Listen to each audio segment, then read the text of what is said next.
kapalangga, time check, alas 2 na naman ng madaling araw. Magluluto na naman tayo ng uulamin at babaonin na aking dalaga. Hindi ko pinailaw doon sa likod ko kasi pag pinailaw ko, nagigising yung dalawang batuta namin. Tsaka yung isang manok namin nandito sa, may alaga rin kami ng manok nandito sa loob. At pag pag nagpailaw ako doon sa likod ko, nagigising si Topi at saka si Fighter. Kaya dito lang sa kusina, pinapailaw ko habang nagluluto ako. Nagsalang muna ako ng sinaing mga kalangga.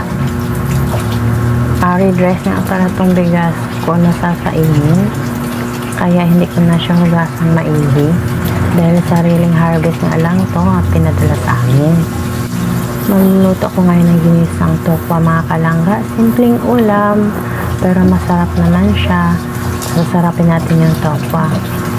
Diba? Sino mahilig yan na ng tokwa dyan? Kaway-kaway. Ginisang tokwa, tapos lalagyan ko siya ng repolyo. Ayan mga kalangga. So isasalang ko muna itong aking sinaing mga kalangga ko. Uminom na nga pala ako ng mainit na at maligam-gam na water para magising ang aking diwa. Mahirap kaya gumising ng ganito madaling araw alas 2. Kaway-kaway sa mga nanay tulad ko na gumigising ng ganitong oras, alas 2 na madaling araw para ipagluluto natin ang ating unika iya.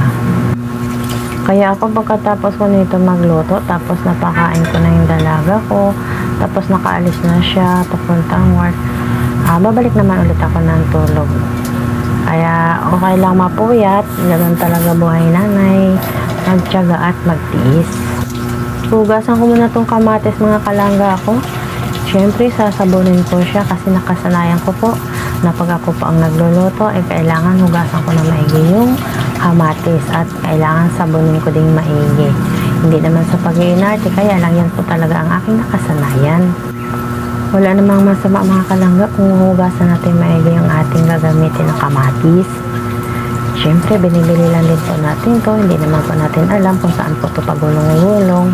Kaya ayan, hinuhugasan po natin maigi. At siyempre, tinatanggalan ko din siya ng buto bago ko po siya hihiwa-hiwain na maliliit.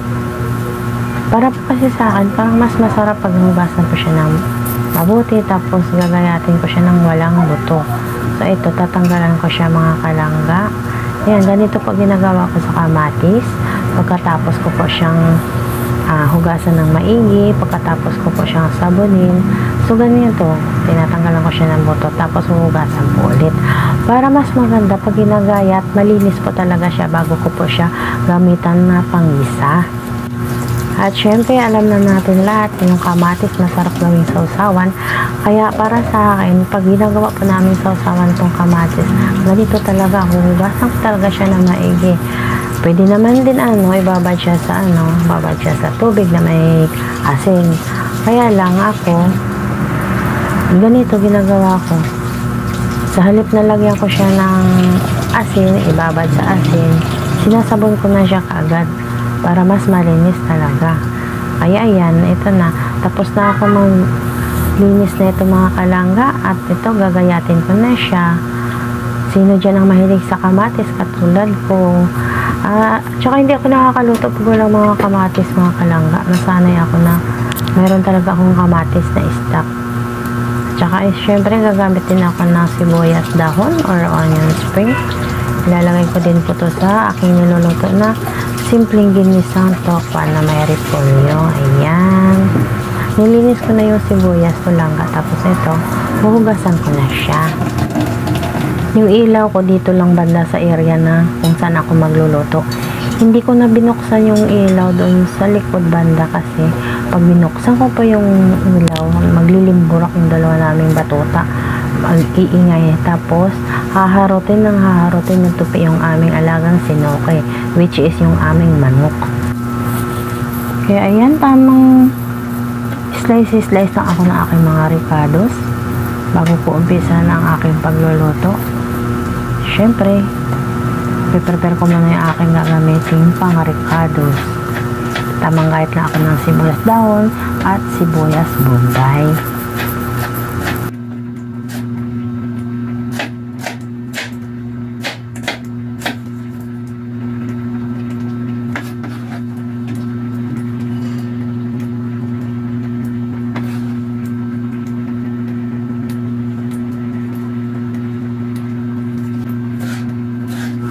Maglalagay din ako kalangga ng bell pepper at syempre gagayatin ko din ito. I-slice ko din siya ng tamang tamang slice. Hindi siya malaki at hindi rin masyadong maliit. Ayan, tamang hiwa lang ako. Kayo ba mga kalangga, ano ang ulam nyo ngayon? Ito, simple lang ulam namin. Pero syempre nakasanayan namin pero masarap naman. Ito yung ulam namin na tipid sa budget, simpleng ulam, pero nakakabusog siya. Pasensya nyo na yung umuugong, malakas pa yung ugong ng aming electric pan. Hindi ko po kasi pwedeng patayin kasi naiinitan yung aming batuta. Tapos maingay din yung mga sasakyan na dumadaan. Malapit lang po kasi kami sa kalsada. Kaya kailangan bago nga 3:30 makaluto na ako kasi alam nyo na papalamigin ko pa yung ulam at saka yung kanin para hindi naman mapanis. Ganun po ako, pag nakatapos ko magluto, ayan, maglalagay ako ng kanin sa baunan, tapos yung ulam ilalagay ko muna sa mangkok para hindi naman mainit pag ilagay sa baunan. Papalamigin ko muna yung ulam bago ko siya ilagay sa plastic. Ito, tatagdarin ko lang ng pinong-pino yung bawang mga kalangga kasi ang pangit naman pag nag-isa malalaki pa yung bawang. Nakikita natin pag kumakain pag malalaki pa yung bawang. Kaya ako, pag nabalatan ko na yung bawang, pagkatapos ko siya pitpitin, chachap-chapin ko pa yan ng super pinong-pinong. Ayan, tatagdarin ko pa siya ng ganito. Kayo po ba? Ganito din po ba kayo pag nagluluto? Kailangan napipitpit ng maigi? Na pipino talaga ng maigi yung bawang? Kaway-kaway dyan sa mga katulad ko magluto na kailangan yung bawang pinong-pinong. Yan. Hirap talaga buhay nanay. Mga kalangga, Kasi katulad dito, kailangan natin gumising ng madaling araw, 2:00. Kasi syempre, kawawa rin naman yung junakis ko kung hindi ko ipagluluto. Syempre, mahal yung ulam doon sa pinapasukan niyang trabaho. Sayang naman, mahal din yung kanin. Tsaka, alam niyo naman natin lahat ngayon na mahal ang bilihin. Kaya mahirap ang budget. At buti na lang, sanay kumain ng aking dalaga ng mga simpleng ulam. Kahit pa paano, hindi kami gano'n nahihirapan mag-budget.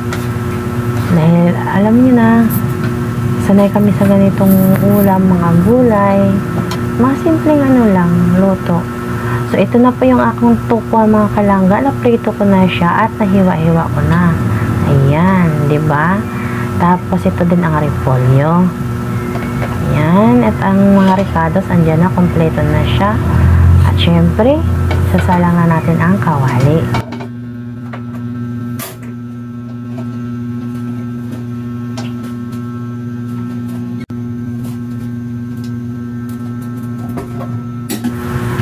Dahil mainit na ang kawali mga kalangga, maglagay na ako ng mantika.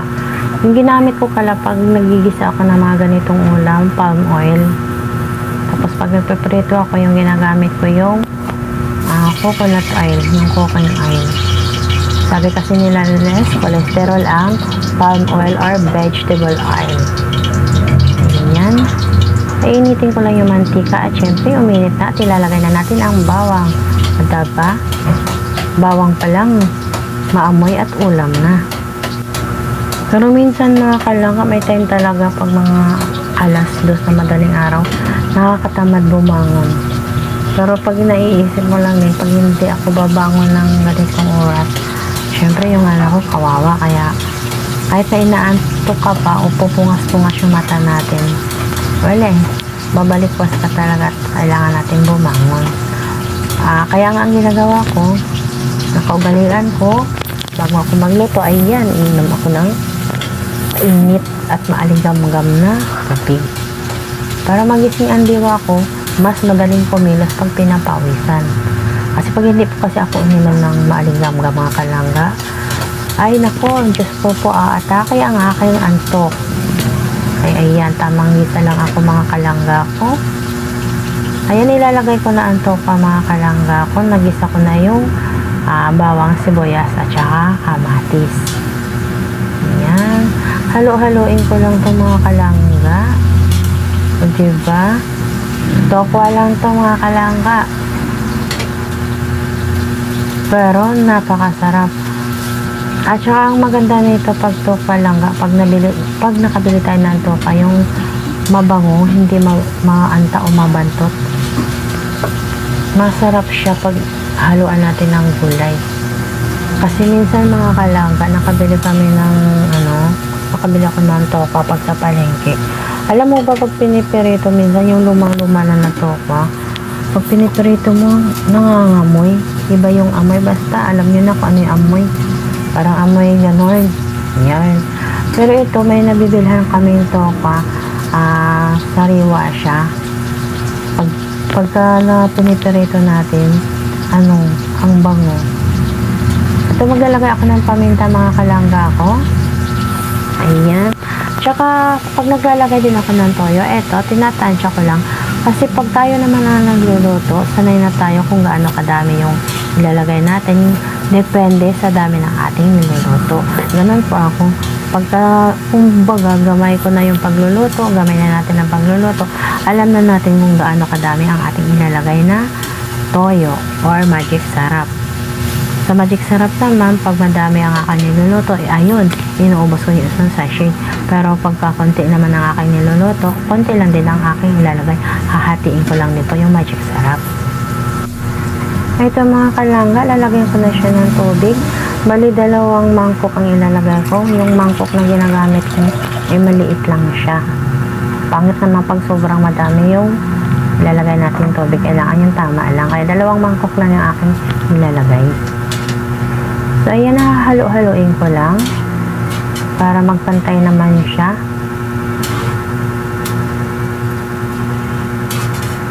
Ito din po yung uulamin na aking dalaga. Ito yung babaunin niya sa work. Yung kanin ko, malapit na rin maluto. Ayan na siya mga kalangga. Ayan ang ating tokwa. Kumulo na. O, diba, wala pang gulayan, pero napakayamin na siya.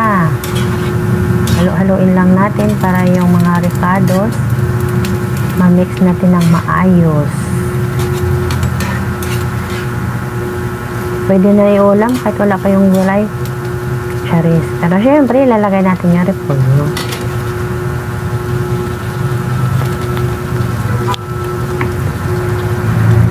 Ilalagay ko ng repolyo mga kalangga ko. So, ito lang po ang aming simpleng ulam. Ang aming nakasanayan na ulam. Ginisang tokwa na may gulay na repolyo. Ayan, haluin ko lang siya. Maya-maya okay na rin to kasi pangit din pag ma-overcook ang repolyo. Yung tokwa okay na kasi luto na siya. Pakuluan ko lang to sandali. Tapos syempre ilalagay ko yung bell pepper at saka onion spring para mas mayami, mas malalasahan mo yung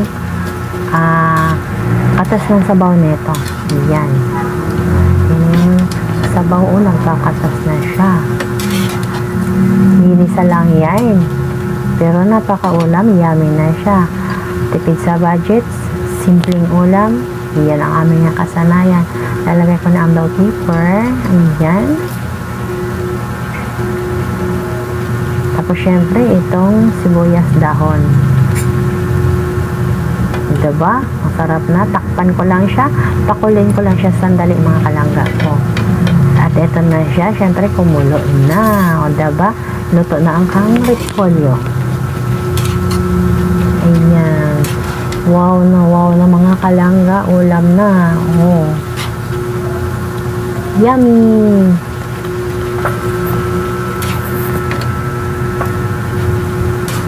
Maya-maya maglalagay na rin ako ng ulam sa mangkok para bago mag 4:30 malamig na siya.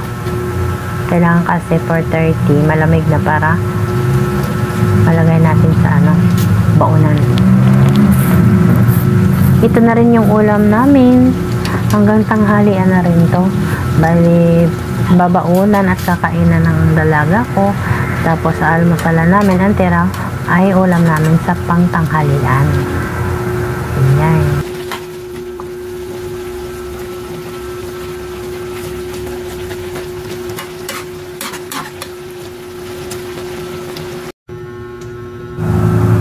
Cooking is done mga kalangga. Ito ng ating napakayami at napaka-saboroso na ulam. Ang tokwa, ginisang tokwa na may repolyo. So, ayan.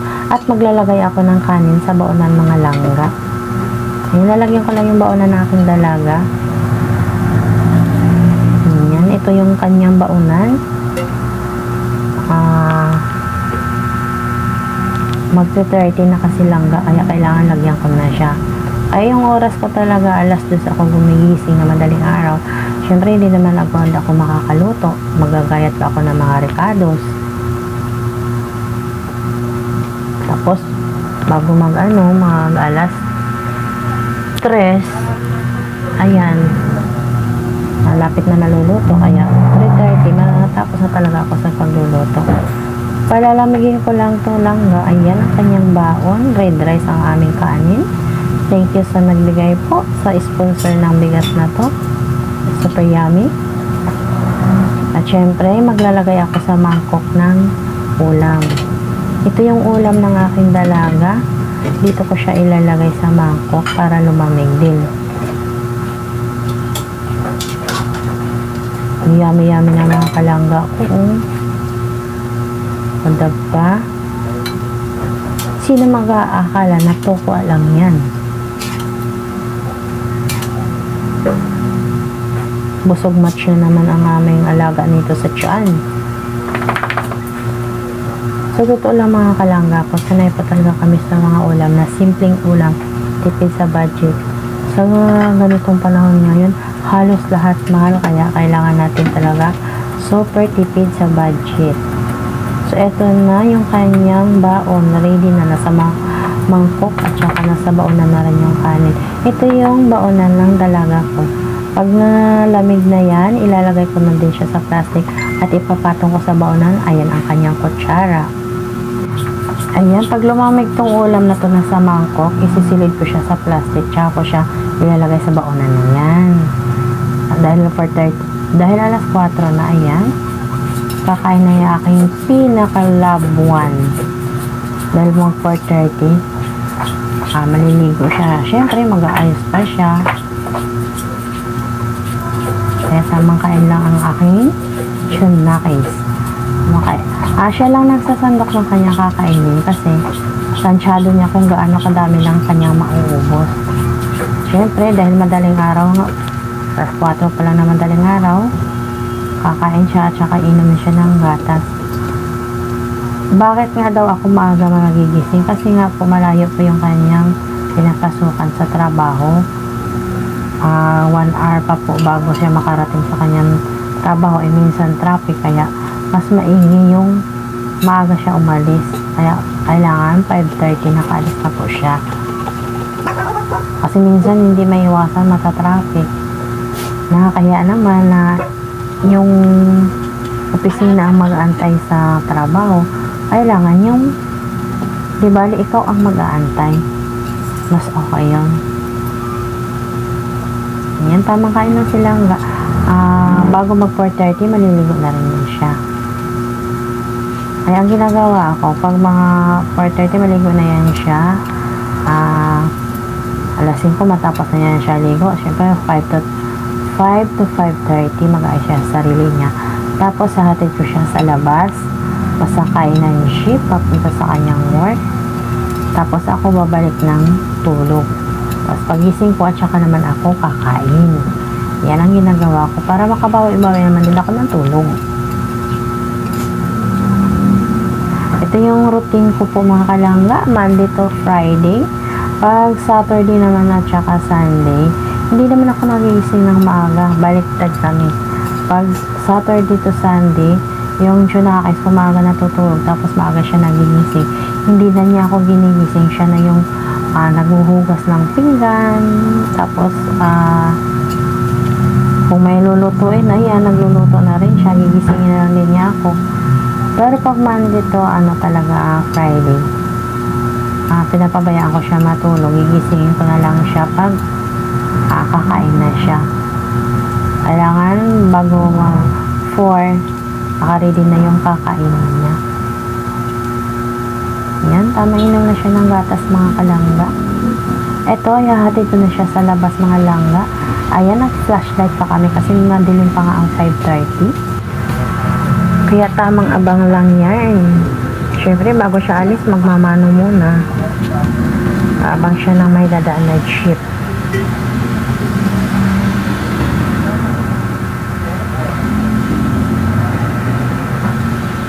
Diba? Makulimlim pa ang 5:30.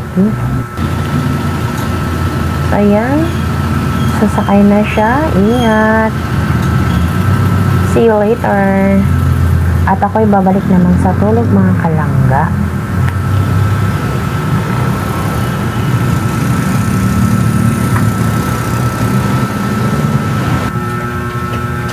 At ayan, bagong gising na ako. Galing na ako natulog. Magkakape na ako at ako'y kakain.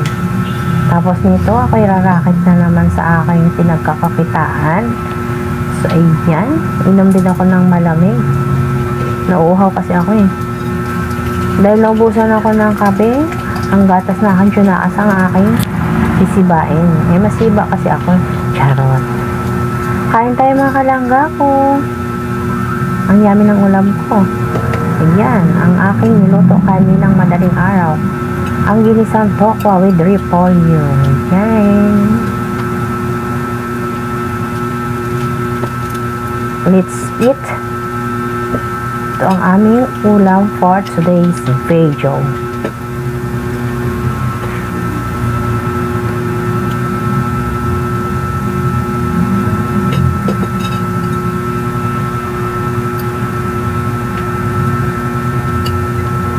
Pagkahati ko kasi sa labas kanina sa aking unika iha, syempre bumalik ako ng tulog.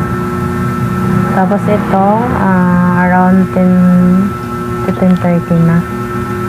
Kaya, nakakaramdam na ako ng gutom. Ayan, kakain na ako. After ako na ito kumain, maliligo ako. Tapos, ako'y rarampa na naman para maghanap ng piso. Para may pamili ulit kami ng gulay na lulutuin. Yan lang, cycle lang ang buhay. Mamayang hapon, magkikita-kita ulit kami. Ayan. Ang labas kasi noon, alas 5. Siyempre, babiyahe pa siya, kaya minsan nakakarating siya dito sa bahay.